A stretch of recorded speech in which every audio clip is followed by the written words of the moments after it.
क्या बात है नानी, तुम तो गुस्सा होके यहाँ पे आके बैठ गई हो। घर चलो ना, घर अच्छा नहीं लग रहा है तुम्हारे बिना। तुम किस लिए यहाँ पे बैठ गई हो? हाँ, मेरी मम्मी कुछ बोल दी तो आप पूरा मान गए। और तो हम लोग को ही बोलती रहती हो, तो पागल है, उसको कुछ समझ में नहीं आता है। नानी तुम चलो घर पे, पापा भी घर पे आपका इंतजार कर रहे हैं।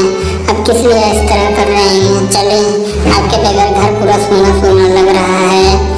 क्या बताऊँ नतनी, मैं तो तुम लोग को भी छोड़ना नहीं चाहती हूँ, पर जिस लहजे में तुम्हारी माँ मुझसे बात की है ना, उस लहजे में तो उसका बाप भी मुझसे बात नहीं करता था। पर ये नहीं इस तरीके से बात की। बताओ, ये कोई तरीका होता बात करने की अपनी माँ से? इस तरीके का क्या मैं तुम लोगों को कभी उल्टा सीधा सिखाई हूँ, चाचा बताई हूँ, जो इस तरीके से मुझे कर दिया? हाँ, मैं घर में रहती हूँ, तुम लोग से ना बोलूँ, ना खेलूँ, ना कूदूँ, तो मैं कहाँ जाऊँगी? इस उम्र में मैं क्या करूँ बताओ? वो इस तरीके से मुझसे बोलती है। माँ चलो ना घर पे, मुझसे गलती हो गई। क्या हो गया? मैं तो तुम्हारी बेटी हूँ ना, क्या तुम अपनी बेटी की गलती माफ़ नहीं कर सकते हो?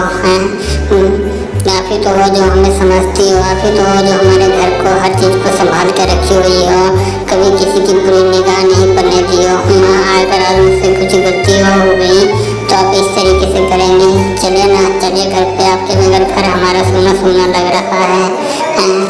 आपके बगैर देखिए, आपका दामाद भी आपका इंतजार कर रहे हैं। चले घर पे।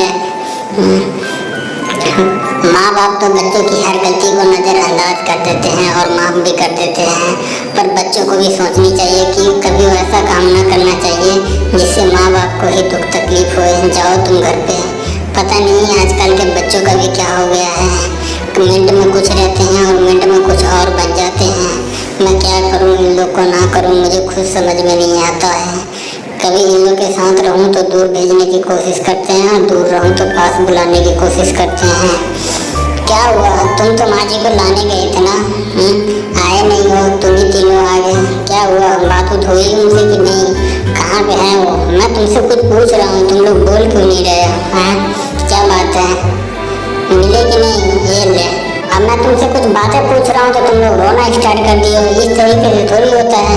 तुम मेरे सवालों का जवाब दो। तुम्हें क्या ज़रूरत है उनसे इस लहजे में बात करने से? जब घर का हर एक चीज़ मैं करता हूँ तो तुम उनके ऊपर किस लिए दबाव दे रही हो? मैं क्या बताऊँ जी, मैं तो उनकी बेटी हूँ, मुझसे गलतियाँ हो गई, वो तो मेरी माँ है, ये माफ़ कर देंगी। कहती हैं अभी जाओ, मैं बाद में आ जाऊँगी। पर मैं क्या करूँ, गुस्सा हो गई थी, इस करके मेरे लफ्ज़ से वो अल्फाज निकल गए जो ना निकलना चाहिए था। पर मैं क्या करती, मेरी नादानी में कुछ कर बैठी हूँ, पर मुझे कुछ समझ में नहीं आ रहा है मैं क्या कहूँ ना कहूँ। मैं गई थी मनाने माँ बाप को, पर आए नहीं हो। अभी देखो आते हैं कि क्या। मैं नहीं जानता हूँ, तुम जानती हो कि हमारे घर को और हमारे बच्चे सबको वही संभाल के रखती है। आज के डेट में तुम उन्हें भी अलग करने की कोशिश कर रही हो। ऐसा तो नहीं कुछ हो सकता है ना? मेरे माँ बाप नहीं है, पर उसने कभी मुझे अपने माँ बाप का कमी महसूस नहीं होने दिया। चलो जल्दी, उनको कहाँ पे है वो बताओ मुझे, मैं जाऊँ। क्या हुआ माँ जी, आप तो आपकी लड़की कुछ बोल दी तो आप तो यहाँ पे आ गए। क्या आपको मालूम नहीं है कि आपके बगैर हमारा कुछ नहीं हो सकता है? आप चलिए हमारे साथ, चलिए हमारे घर पे।